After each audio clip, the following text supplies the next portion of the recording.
আমি চৈতালি আজকে নিয়ে চলে এসেছি বিরিয়ানির রেসিপি নিয়ে। আমি যেরকমভাবে করি ঠিক সেরকমভাবে আপনাদের সামনে দেখাবো খুব সহজভাবে।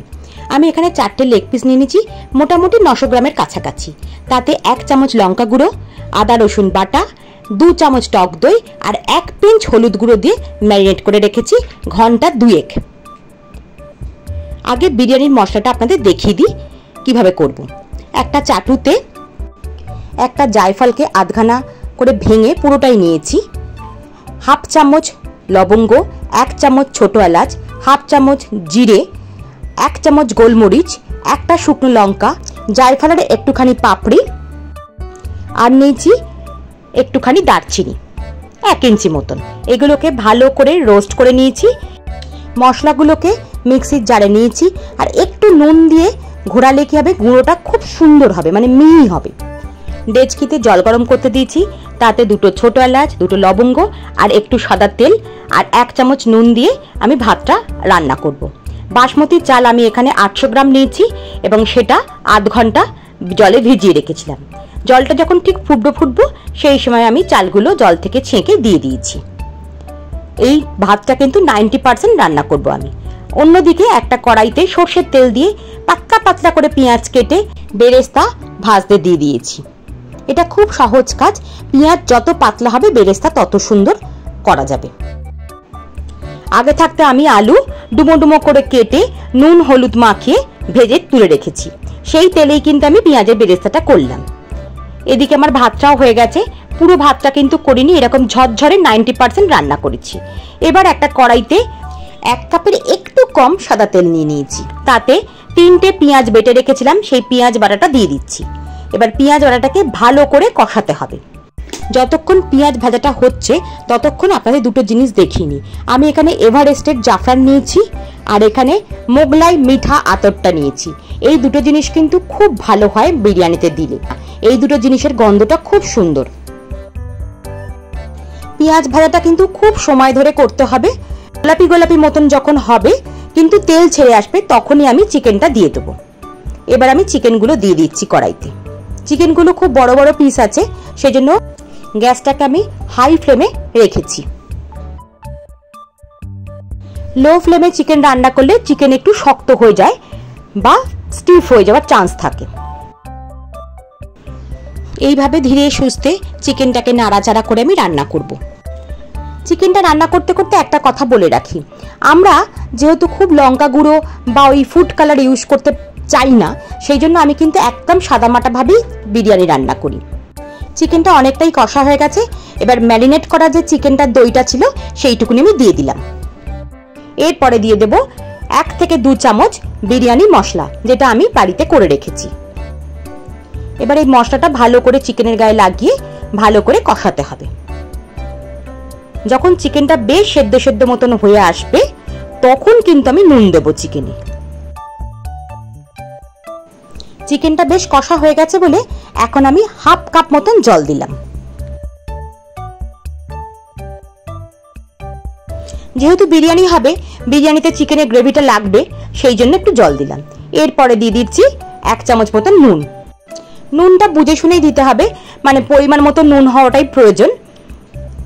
সেটা আমাদের যারা রান্না করি তাদের প্রত্যেকেরই আন্দাজ আছে একটা। চিকেনটা মোটামুটি আমার হয়ে এসেছে, আমি একটু ওলটপালট করে নিচ্ছি আর একবার একটু ঢাকা দিয়ে দেবো যাতে খুব ভালোভাবে সেদ্ধ হয়।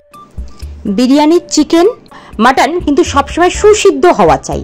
সব শেষে দিয়ে দেবো একটা বাটিতে আমি কেওড়া জল, গোলাপ জল, মিঠা আতর মিশিয়ে রেখেছি, তা থেকে আমি 2 চামচ দিয়ে দিলাম। মাংস করার সময় গোলাপ জল, মিঠা আতর এইসব দিলে কি হবে, মাংসের গ্রেভিটাতে না খুব সুন্দর গন্ধ হবে। মাংসটা হয়ে গেছে, নামিয়ে রেখেছি। এবার গ্যাস ওভেনের ওপর একটা পুরনো চাটু বসিয়ে তার উপর আমি একটা পেতলের হাঁড়ি বসিয়েছি, তাতে কিছুটা পরিমাণ ঘি দিলাম। ঘিটা চারিপাশে লাগিয়ে নিয়েছি। এবার ভাতের কিছুটা অংশ দেবো, পুরো ভাতটা দেবো না, কিছুটা অংশ আগে দিয়ে দেবো। তার উপরে চিকেনগুলোকে সাজিয়ে দেবো আর আলুটা তো আগেই ভেজে রেখেছি, সেই আলুটাও এর উপর সাজিয়ে দেবো।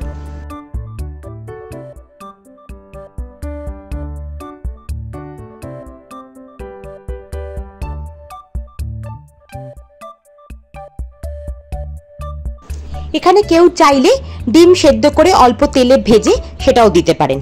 আমি ডিমটা আর দিতে চাইনি বলে দিইনি। চিকেন আর আলু সাজাবার পর এর ওপরে মাংসের গ্রেভি থেকে কিছুটা গ্রেভি একটু একটু করে মাংসতে আর আলুর ওপরে পরে ছড়িয়ে দেবো। তারপরে দিয়ে দেবো পুরো বেরেস্তাটা।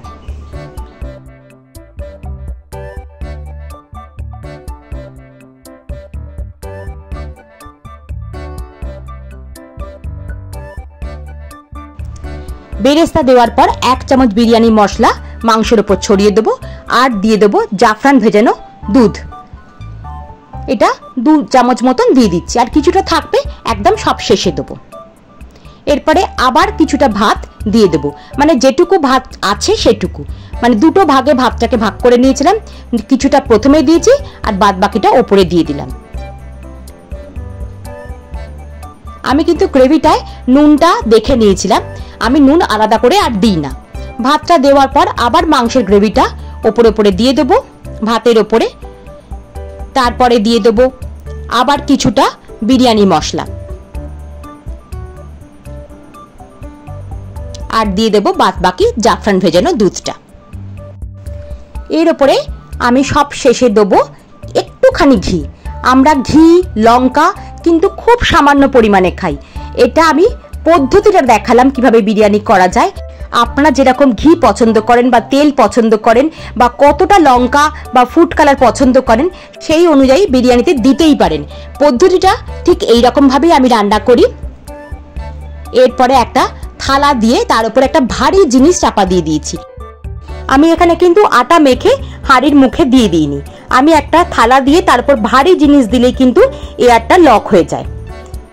গ্যাস ওভেনটা কিন্তু লো ফ্লেমে রেখেছি এবং 20 মিনিট রান্না করেছি। আমি এই রকমের সহজ পদ্ধতিতে খুব তেল মশলা কম দিয়েই কিন্তু বিরিয়ানি রান্না করতে পছন্দ করি, কারণ আমার বাড়িতে ছোট বাচ্চা আছে, সেই জন্য তারা ঝাল খেতে পারে না। আর ঘি খাওয়াটা তো খুব একটা বেশি ভালো নয়, স্বাস্থ্যই সম্পদ। যত তেল মশলা কম দিয়ে বিরিয়ানি খাওয়া যায় অনেক দিন পর্যন্ত প্লেটে প্লেট বিরিয়ানি খাওয়া যাবে, সেই জন্য ঘি তেল মশলা কম খাওয়াই ভালো। আজকের রেসিপিটা যদি আপনাদের ভালো লেগে থাকে একটা লাইক করে দেবেন। আপনি যদি আমার চ্যানেলে নতুন হন আর আমার ভিডিওগুলো আপনার যদি ভালো লেগে থাকে একটা সাবস্ক্রাইব করে দেবেন। আমার ভিডিও দেখার জন্য আপনাদের অনেক অনেক ধন্যবাদ। আজকের এই বিরিয়ানি রেসিপি কিন্তু শুধু জামাই ষষ্ঠীর জন্য নয়, যখন তখন মন চাইলেই এই বিরিয়ানি রান্না করে আপনারা খেতে পারেন। আপনারা ভালো থাকবেন, সুস্থ থাকবেন। আজ তবে আসি, আবার আসবো নতুন কোনো ভিডিও নিয়ে।